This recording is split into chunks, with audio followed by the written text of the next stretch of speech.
बात से समाधान ना हो तब विवाद करना चाहिए। लेकिन प्रथम दृष्टया यदि आपने सुन लिया है किसी के बारे में और किसी ने संशय पैदा कर दिया है तो विवाद नहीं करना है, पहले संवाद करना है, बातचीत करनी है। यदि बातचीत से समस्या का समाधान नहीं होता है तब विवाद की स्थिति बनती है। पहले क्या करना चाहिए, जल्दी बोलो। संशय को दूर करने के लिए संवाद करना चाहिए, और संवाद रामचरितमानस में संवाद ही संवाद है। अब सूची निकाल के देख लीजिए, आप सूची निकाल के पढ़िए तो संवाद ही संवाद है। अच्छा एक बात बताओ, रामायण की सूची में कहीं ये लिखा हो फलाने फलाने का विवाद? बोलो लिखा हो विवाद तो बताओ, लिखा है क्या विवाद? संवाद। यहां तक वर्णन आता है कि अंगद रावण संवाद, अंगद रावण संवाद। बोलो है संवाद कि नहीं? नहीं तो वहां लिख दिया जाता अंगद रावण विवाद, अंगद रावण का विवाद हुआ। नहीं, संवाद संवाद है। पूरी सूची पढ़ जाइए आप, बालकांड से लेकर के उत्तरकांड की मानस की सूची पढ़ो, उसमें लिखा है संवाद संवाद संवाद संवाद। लिखा है कि नहीं लिखा है? लेकिन पढ़ो, मन लगा के पढ़ो और पहले संवाद करो। यदि समाधान ना हो तब विवाद करो, पहले संवाद करना है।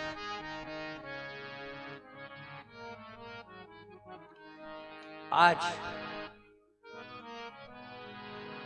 क्रोध के कारण कैकेयी जी ने संवाद नहीं किया है महाराज दशरथ से, क्योंकि संशय भर दिया गया और संशय से क्रोध आ गया, और जैसे क्रोध आया तो संवाद नहीं किया।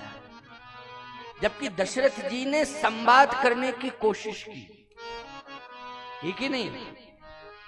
सुनिए रामायण, मैं संशय पर बोल रहा हूं, और संशय सबसे ज्यादा खतरनाक है। और संशय को दूर करने के लिए संशय विहंग उड़ावन हरि, राम कथा सुंदर कर तारी। केवल मैं मात्र कोई कथा भाग लेके केवल मात्र कथा ही कथा सुनाता जाऊं, आपके व्यथा से राम कथा को न जोड़ूं तो फिर कथा सुनने से कोई फायदा नहीं।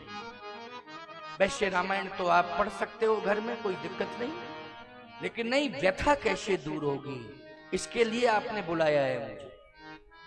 और तुलसीदास जी महाराज का उद्देश्य यही है रामचरितमानस लिखने का। नहीं तो वाल्मीकि रामायण इतना बढ़िया ग्रंथ है कि उसको पंचम वेद कहा गया है, वाल्मीकि रामायण को। लेकिन वाल्मीकि जी को तुलसी बन के अवतरित होना पड़ा, और फिर वाल्मीकि रामायण के बाद रामचरितमानस की रचना करनी पड़ी, क्योंकि आप सबकी व्यथा को दूर नहीं कर पा रहे थे महर्षि वाल्मीकि जी। इसकी व्यथा उनके हृदय में थी, तभी वो तुलसी बन के अवतरित हुए। और तुलसी बन के अवतरित हुए तो उन्होंने रामचरितमानस ग्रंथ की रचना की, और इस रचना का उद्देश्य है कि प्रत्येक मानव के जीवन की व्यथा दूर हो। किससे? राम कथा से। प्रत्येक घर की व्यथा दूर हो राम कथा से। इसलिए इस व्यासपीठ पर बैठ करके मेरा उद्देश्य है कि मानस के माध्यम से जन जन की व्यथा, घर घर की व्यथा दूर हो, यही उद्देश्य है। आज संशय ने कनक भवन से निकाल के कैकेयी को कोप भवन में भेज दिया। किसमें भेजा है? कनक भवन में रहती थी। अयोध्या में कहां रहती थी कैकेयी? कनक भवन में। ये कनक भवन श्री राम जी जहां विराजमान हैं, ये कैकेयी जी का भवन है। कैकेयी जी ने ही राम और सीता को सौंपा था ये भवन। ये तुम्हारा है, आज से जिस भवन में मैं रहती हूं वो तुम्हारा है। लेकिन याद रखना, उस संशय ने, क्योंकि शादी होके आई तो शादी में सबने राम जी को, सीता जी को दिया। कौशल्या जी ने दिया, सुमित्रा जी ने दिया, कैकेयी जी ने दिया। तो कौशल्या जी ने स्वर्ण आभूषण दिए हैं, क्योंकि पट्टाभिषक्ता महारानी है, इसलिए उन्होंने स्वर्ण आभूषण दिए। सुमित्रा जी ने अपने बेटे लक्ष्मण को दिया। ये सीते, ये पुत्र बनकर के तुम्हारी सेवा करेगा। ये सोने के आभूषण कौशल्या जी ने दे दिए कि आज से मैं वेश कीमती स्वर्ण आभूषणों को दे रही हूं। वैसे तो मिथिला से बहुत आभूषण लेकर के आई थी सीता जी, आभूषणों की कोई कमी नहीं थी। मिथिला से लेके आई थी, महाराज जनक स्वयं राजा हैं, उन्होंने जितने प्रकार के आभूषण होते हैं सब दे दिए थे सीता जी को। भूषण सकल, रामायण में लिखा है, भूषण सकल स्वदेश सुहाए, अंग अंग रच सखिन बनाए। महाराज जनक ने कहा जितने प्रकार के आभूषण हैं उन आभूषणों से सुसज्जित कर दो मेरी बेटी सीता को। तो कोई भी आभूषण शेष नहीं बचा जो श्री किशोरी जी को न पहनाया गया हो। तो आभूषणों की कमी नहीं थी, लेकिन कौशल्या जी ने भी जितने आभूषण थे उनके पास वो सारे आभूषण किसको दे दिए? सीता जी को दे दिए। याद रखना सबके पास एक एक बेटा है, लेकिन सुमित्रा जी के पास दो बेटे हैं। कौशल्या जी के पास एक बेटा, कैकेयी जी के पास एक बेटा, सुमित्रा जी के पास दो बेटे हैं, लक्ष्मण और शत्रुघ्न। सावधान सुमित्रा ने अपना बेटा लक्ष्मण चरणों में समर्पित कर दिया। हे सीते, आज से तुम्हारे चरणों की सेवा में रहेगा। चरण सेवा का अर्थ है जो आज्ञा जिस समय दोगी ये आज्ञा का पालन करेगा। कोई मिथिला की दासी या दास सेवा में नहीं, अयोध्या के दासी दास नहीं, स्वयं लक्ष्मण जो है दास बनकर के सेवा करेगा। इसलिए राम बाम दिस जानकी लखन दाहिनी, और ध्यान सकल कल्याण में सुर तरु तुलसी तोड़। लेकिन कैकेयी जी के पास क्या था? कनक भवन था। ये हटीली स्वभाव की थी ना, इसलिए ये अयोध्या में भी आई तो इसने कनक भवन पसंद किया, जिसमें सोना लगा हो उसमें रहूंगी। जिसमें सोना लगा हो, सबसे ज्यादा सोना उसी भवन में था, उसका नाम ही था कनक भवन। इसी में रहूंगी, ये मुझे सबसे ज्यादा पसंद है। दशरथ जी ने कहा कनक भवन में रहे, कोई दिक्कत की बात नहीं, सीधी सादी है। कौशल्या जी, सुमित्रा जी, उन्होंने कहा बहुत अच्छी व्यवस्था है बहन, तेरे लिए कनकई भवन, इसी में रहे। लेकिन जब श्री राम और सीता को देखा तो इतनी प्रभावित हो गई थी कि सीता राम को कनक भवन दे दिया। लेकिन आज कनक भवन से निकाल दिया है कैकेयी ने राम को, सीता को। बोलो निकाला कि नहीं निकाला? बन जा रहे हैं सीता राम जी तो कनक भवन छोड़ के जा रहे हैं कि नहीं जा रहे हैं? कैकेयी ने संशय के कारण सीता राम को कनक भवन से निकाल दिया, और मंत्रा के द्वारा जब कैकेयी को संशय मिला तो उस संशय ने कैकेयी को कनक भवन से निकालकर कोप भवन में पहुंचा दिया। बोलो किसने पहुंचाया है कैकेयी को कोप भवन में? मंत्रा ने नहीं, संशय ने।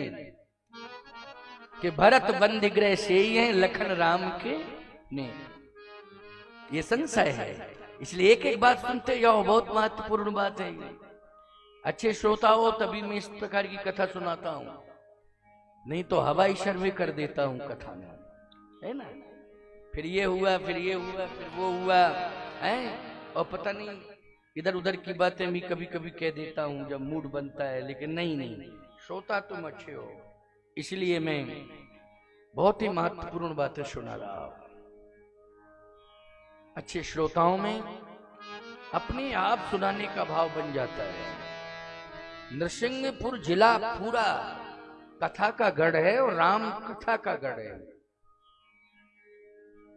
नरसिंहपुर जिले की विशेषता है, नरसिंह भगवान के नाम से ये जिला है। नरसिंह भगवान की बड़ी कृपा है।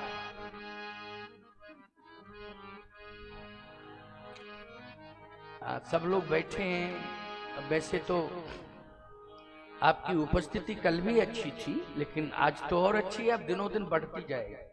बाहर भी व्यवस्था की गई है, शायद टेलीविजन की व्यवस्था है ना बाहर, और कुर्सियां भी डली हैं। बारिश भी होगी तो प्रभावित नहीं होंगे लोग, क्योंकि वाटर प्रूफ पंडाल बनाया गया है।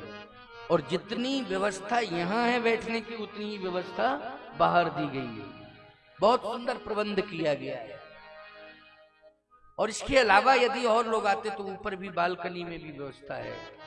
इस ढंग से मानस भवन बनाया गया है। भाई मैं आर्किटेक्ट को भी बहुत बहुत धन्यवाद देता हूँ, और तिवारी जी ने बहुत सोच समझ के और विचार पूर्वक इस भवन के निर्माण में अपनी भूमिका निभाई, और परंपरा चलती रहे। भवन तो बन गया लेकिन सुंदर बन गया, परंतु इस भवन की शोभा किससे है? राम कथा से। राम कथा होती रहेगी तो ये भवन सुंदर सदा सुंदर रहेगा, है ना। और याद रखना, ये भवन सुंदर हो है, लेकिन इसमें राम कथा हो रही है तो अति सुंदर है। और मैं एक बात कहता हूं, यदि मानस भवन में, ये सुंदर भवन में सुंदर राम कथा होती रहेगी तो नरसिंहपुर में सुंदर कांड होते रहेंगे, कोई विभत्स कांड नहीं होंगे, सुंदर कांड। आज बड़े बड़े कांड हो रहे हैं शहरों में, इतने विभत्स कांड हो रहे हैं कि सरकारें बदल जाती हैं, हिल ही नहीं जाती हैं, बदल जाती हैं कांडों के कारण। देखो बांग्लादेश में